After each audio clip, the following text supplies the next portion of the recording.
Hello everyone, this is Bob and Threadbare, and welcome back to Threadbare Reviews. Today's request is from Gelly Elfson, who asked me to review Dragon Quest. Now, I've said before that I don't often plan on reviewing video games in this format, but on this occasion, I believe I can make an exception. On my own, I recently replayed the latest game in the franchise, Dragon Quest XI, and since it's fresh in my mind and I already put the time in, I figure I can give it a shot. But first we should start with the origins of the franchise. The story about the story. In 1975, a Japanese architect named Yasuhiro Fukushima founded a company called the Aidansha Boshu Service Center. The company focused on real estate sales for the first few years, but in 1982 they decided to expand into new markets, in particular computer programming, since the personal computer was starting to take off and Japan was at the time one of the world leaders in information technology. So they created a spin-off subsidiary called Enix, which is sort of a pun that combines the last half of the word Phoenix and the first part of ENIAC, the first digital computer that was created in 1945. Enix specialized in publishing computer games, and I say publishing because they didn't do any in-house programming, and that includes the first Dragon Quest game. Instead, what they did was host programming contests and publish the winners. The actual developer of the first Dragon Quest game was a company called Chunsoft, and Chunsoft started out as a 5-person team led by Koichi Nakamura and Yuji Horii, a couple of winners of Enix's contests.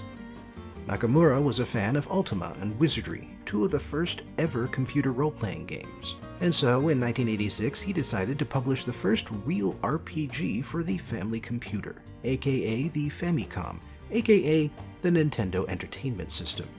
And it really was the first Japanese RPG. The first Final Fantasy would only come out a year later. The first Dragon Quest was a decent hit in Japan. Not really an overwhelming success, but it helped introduce console players to role-playing games, and it invented a menu system that allowed the limited buttons of a controller to interact with the complex rules of an RPG. The game was less successful in America, however, in large part because more Americans had personal computers and could thus play the more advanced and varied CRPGs. It also didn't help that Dragon Quest wasn't translated to English until 1989, and so it was already 3 years out of date. Also, it had to be called Dragon Warrior in the United States because of a trademark issue, and that would continue up until 2004. Another noteworthy name from the early days is Akira Toriyama, the creator of the long-running Dragon Ball series. In 1986, Dragon Ball was a new manga, but already fairly popular. However, it hadn't been adapted to anything yet, and so Toriyama was open to doing some side work for a little extra money. Thus, Chunsoft was able to hire him to create the character and monster art for the game, and he has continued to play this role for the Dragon Quest series to this day. Enix would go on to publish 4 Dragon Quest games for the NES, followed by Dragon Quest V and VI for the SNES. However, the Nintendo 64 was much less friendly to big games like RPGs, and so, like Final Fantasy, the series jumped over to the Sony PlayStation to publish Dragon Quest VII. Unlike Final Fantasy though, Dragon Quest stuck with sprites instead of 3D models, and used the extra processing power to create a more dynamic environment and more detailed battle sprites. The first true 3D Dragon Quest was Dragon Quest VIII, which came out for the PS2 in 2004.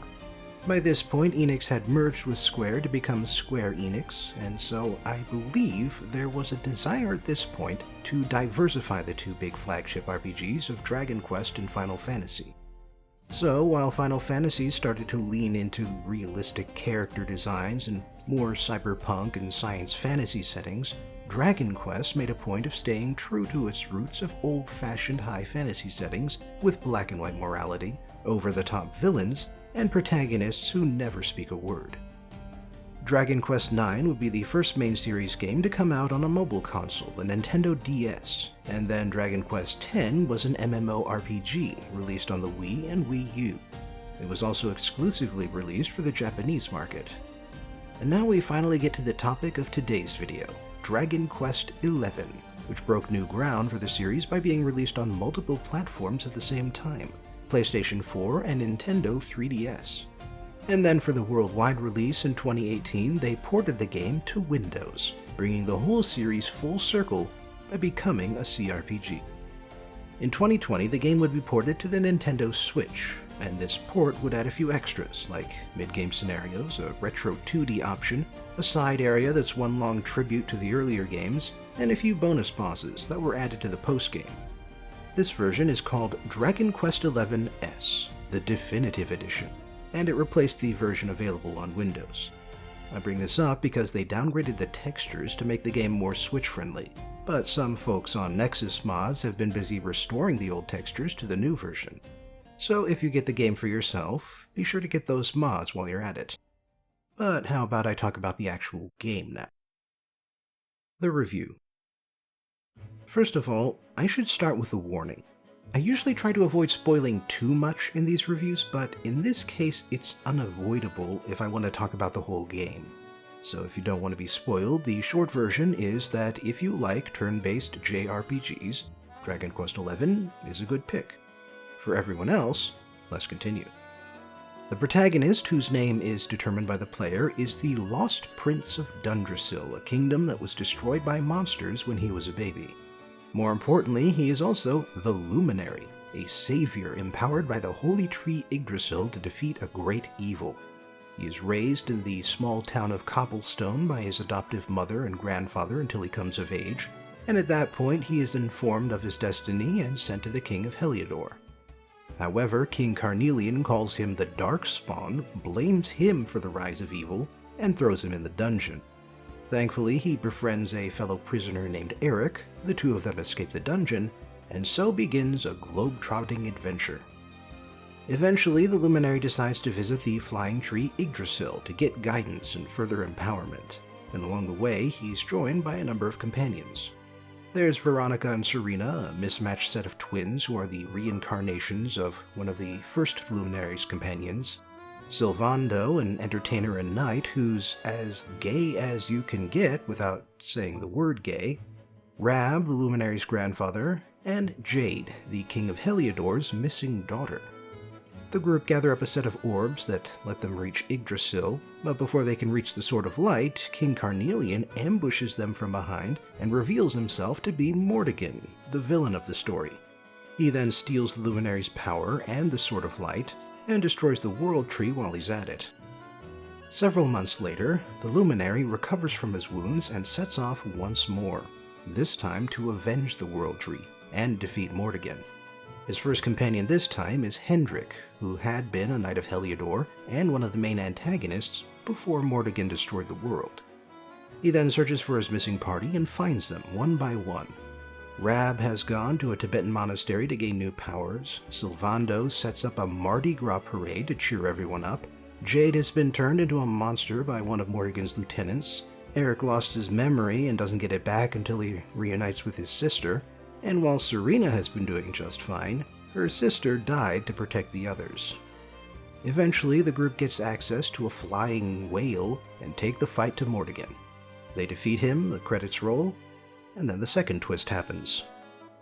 See, there's this place called the Tower of Lost Time, and by destroying the Altar of Ages at its heart, the Luminary can go back in time to a moment of his choosing. So he chooses a moment before he got ambushed at Yggdrasil, turns the table on the attackers, and confronts Mordegon before he can destroy the world.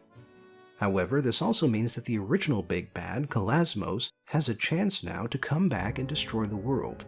But it's still a net positive, since the party can stop him before he does anything, and also prevent all the other tragedies that take place during Part 2. And then when you defeat Kalasmos, the credits play a second time, and after that, you can fight all the extra special bonus bosses from the Switch version.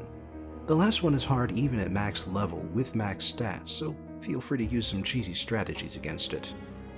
So as far as the gameplay goes, Dragon Quest XI is still very much based in the roots of turn-based RPGs. You get weapon damage and a few types of magic damage, monsters have tons of hit points that you have to churn through if you want to kill them. A lot of the high-level monsters are just low-level monsters but with glowing eyes or different outfits, and while status effects are useful, they also don't connect very often, particularly not on bosses. You also have a ton of gear you can craft or buy, but mostly you'll just want whatever gives you the best defense rating. Still, there are a few innovations that set it apart from other JRPGs. For one thing, you can see monsters roaming around in combat zones, and that makes it easy to avoid combat or target specific monster types if you're trying to get a certain item. Plus, if your level is high enough, monsters will avoid you, or even run when they spot you. And while I did spend some time grinding to find certain monsters, overall, the levels were spaced evenly enough that it didn't feel like a chore to reach level 99. And that's not something I can say about every game I've played to death. Let's see. The crafting system is engaging, and with the Switch version, you can buy most of the ingredients while you're at the forge, which really streamlines the process. The horse races are challenging, but not very interesting. The casino games are rigged in your favor, which is nice, but playing the slot machine was something I had to do in the background while I concentrated on something more interesting. Then there are some mechanics that are interesting experiments, but otherwise pointless. You can use a crossbow to aggravate enemies and get them to attack you, and to hit some hidden targets in the non-Switch version. But most enemies you can just run up to and hit anyway. Then there's the fact that during combat you can have the active character run around a bit, but your physical position means nothing to the game mechanics, so there's no point in doing so unless you're trying to flee the battle. The story itself is a fairly straightforward example of a chosen one on a hero's journey, but the characters are strong, and those two big plot twists I mentioned really help keep things dynamic and interesting. The biggest problem I had was with the silent protagonist, and I've never bought into that theory that a silent protagonist is a blank slate the player can project themselves onto. Humans aren't blank slates, so it's actually pretty hard to imagine yourself in the place of one. As it is, the Luminary doesn't really interact with the plot so much as he's just present when it happens, and sometimes he makes things glow, and other times he just needs to say the word yes. Still, I enjoy Dragon Quest XI enough to play it twice, and buy it twice, since the Switch version wasn't a free upgrade. And between both playthroughs, I've spent a good 300 hours on this game. So, if a turn-based RPG is something you enjoy, you'll enjoy this too. The analysis. A running theme throughout this game is the value of inclusiveness and diversity.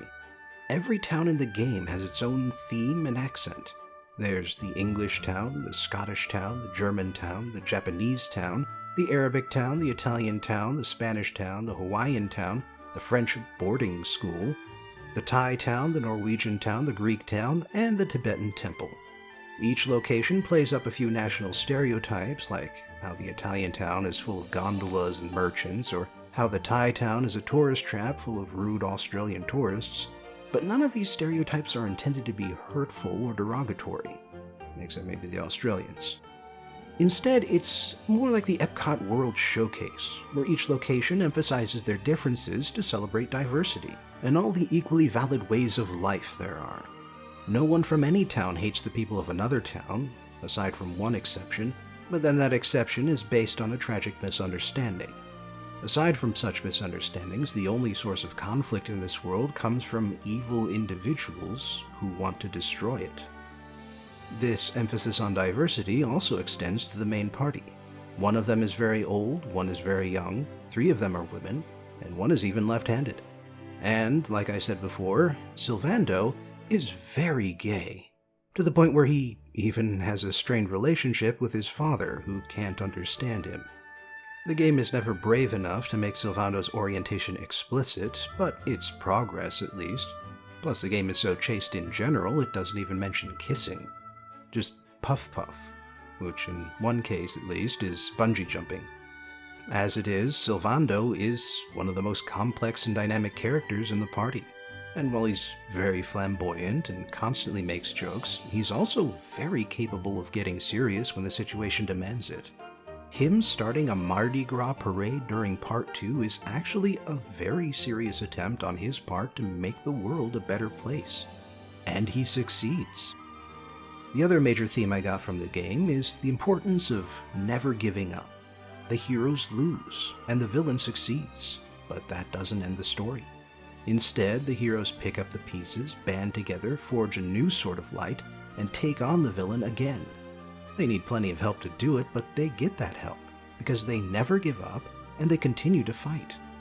Throughout Part 2, we see plenty of folks outside of the heroes who are staying brave despite the long odds and rededicating themselves to helping their fellow survivors in whatever ways they can. And in the end, even you, the player, get a chance to make the world a better place if you never give up and get all the way to the secret ending. Thanks for joining me again for today's Threadbare review, and I hope I'll see you next time. Until then, please remember to like, share, and subscribe, and if you have a little extra money to spare, you can support me on Patreon. Link in the description.